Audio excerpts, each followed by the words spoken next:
statement. Thank you. Senator Edwin Sifuna. Speaker, you know you gave directive on the other matter, but I just wanted to give some diagnosis of the problem as I see it between this house and the lower house. I think the problem is that the leadership of these two houses don't actually talk, not just at the speaker's level, but even for us. So it is very difficult for members of the National Assembly to know exactly where the Senate is coming from when we raise some of these concerns. I talked to some of the leaders there, and they're actually surprised.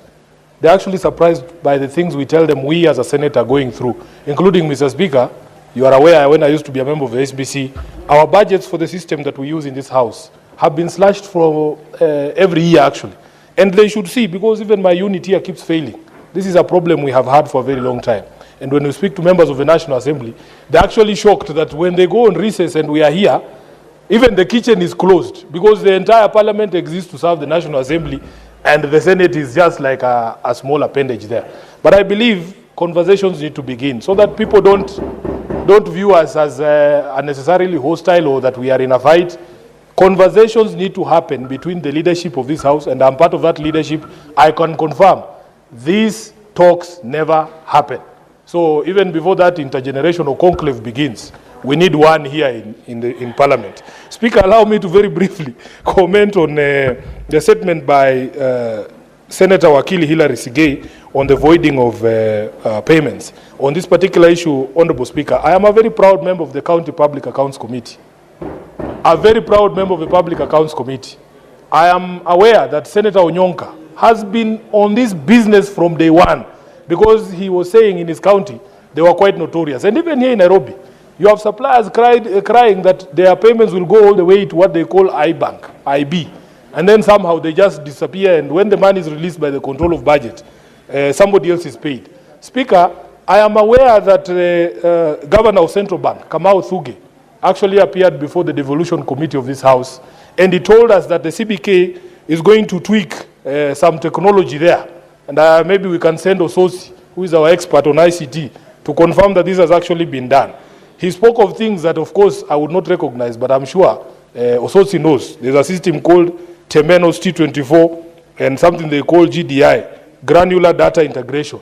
And he has assured this house through the Committee of Devolution that there will no longer be possibility of county officials voiding transactions. Once the control of budget has released money to pay supplier X, it is no longer going to be possible for you to make those changes. And I think this house and Senator Onyonka, you can be very proud, because you have pushed this agenda from the beginning of this house. And I am happy that someone at the CBK has finally listened, and we are hoping that there will be a change. I thank you, Honorable Speaker.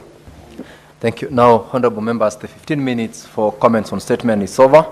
We will, for purposes of convenience of the House, we have got in the next order a number of bills for the Committee of the Whole, but we don't seem to have the numbers. I will therefore rearrange the order paper and ask the clerk to call order number 17. Motion.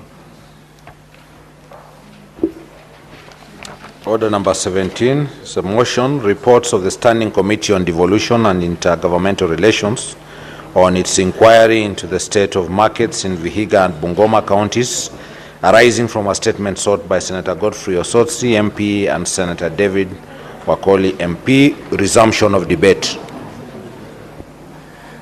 Honorable Senators, this is a resumption of debate that was interrupted on 31st of July 2025, and when the House rose, Senator Godfrey Osotsi was on the floor contributing to this particular statement, and you still have got a balance of 12 minutes to conclude on your comments on this committee report. If you still have comments to make, you may utilize your 12 minutes that was remaining. Thank you, Mr. Speaker. Mr. Speaker, I had started